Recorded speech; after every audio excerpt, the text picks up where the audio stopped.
Hello, what's up mga boss? Welcome back and again dito sa aking YouTube channel. Chicken Asshole Breeder, yon. So, magandang araw sa ating lahat, no?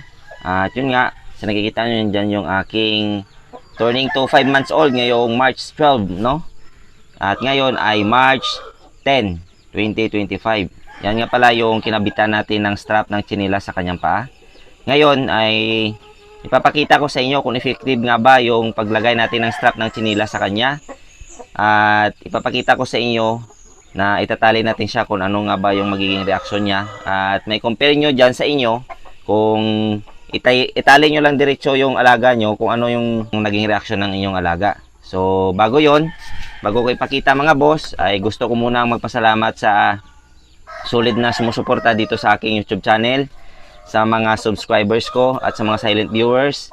At sa silent viewers ko, at kung alam nyo nakakatulong ito sa inyo, yung videos ko na to, pasubscribe naman ng aking YouTube channel, no? Para na lagi kang updated sa mga susunod ko pa na videos. At yun nga, maraming salamat sa inyo, no? Sa walang sawang pagsuporta nyo dito sa aking YouTube channel. At ngayon, dumako na tayo sa ating alaga, no? Na itatali natin. At bago yon, kukunin ko muna yung ating alaga at kukunin natin yung strap ng tsinelas. Tsaka ipakita ko sa inyo yung pagtali ko kung okay nga ba, effective nga ba yung pagkabit natin ng strap ng tsinelas. So yun lang, saglit lang mga boss, kukunin ko muna. So yun nga mga boss, no, at hawak na natin yung ating alaga. At ito nga, may strap na nga siya ng tsinelas, no. At ngayon, kukunin natin to siya. At yun nga, ang laki na niya. Ito nga pala siya ay mag 5 months old ngayong March 12. At ngayon ay medyo may kalakihan na rin siya. So kukunin ko muna mga boss, no, yung strap ng tsinelas sa kanyang paa. Oh, warning, no animals will harm in the making of this video. So maluwag lang to mga boss, oh, kasi gumagalaw. Tapos kunin lang natin, no. At ipakita ko sa inyo mga boss kung effective nga ba yung ating paglagay ng strap ng tsinelas. At itatali natin siya doon sa cord kung ano nga bang yung reaksyon niya, o kung makikiliti pa ba siya o hilahin niya pa ba yung kanyang paa.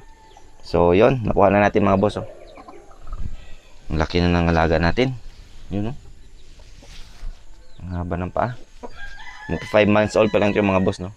So saglit lang at itatali na natin dun sa labas mga boss. Tara, samahan nyo ako.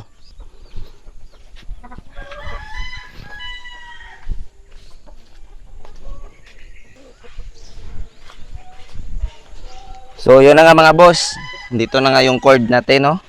At itatali na natin yung ating alaga. So ngayon, masasaksihan nyo na kung mapipilayan pa ba yung ating alaga o hihilahin niya ba yung tali dahil nakatali na siya or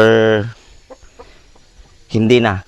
So yun, at ipapakita ko sa inyo mga boss. Yun na nga, natali na natin mga boss, no. Ipakakawalan ko na. So yun, ito na yung ating alaga mga boss. Yun. Yun mga boss, oh. Hindi niya hinila, parang nasanay na siya sa tali, pero hindi pa ito siya natin na itali, no. So hindi siya nakiliti mga boss. Samantalang kung yung iyong alaga mga boss, hinuli mo tapos itali mo lang diretso, lilipad-lipad yan tapos hihilahin niya yung tali. Pero sa atin, yun, no, hindi niya naman hinila yung tali tapos parang nasanay na siya na mayroong nakakabit sa kanyang paa. So yun lang mga boss, no. Yun lang yung maibahagi ko sa inyo ngayong araw. At yun nga, effective yung ginawa natin na paglagay ng strap ng tsinelas. At sana'y makatulong ito sa inyo, lalong-lalo na sa mga baguhan sa larangan ng Naked Hill. At kung nagustuhan nyo naman mga boss yung mga videos na to, pa-subscribe naman ng aking YouTube channel, pahit na rin yung notification bell para lagi kang updated sa mga susunod ko na videos. Yun, yung alaga natin sa likod. At lagi natin tatandaan mga boss na ang Naked Hill ay sports lamang. Huwag tayong mapakalulong sa sugal at lagi nating unahin ang ating pamilya. Yun lang, maraming salamat. God bless sa ating lahat.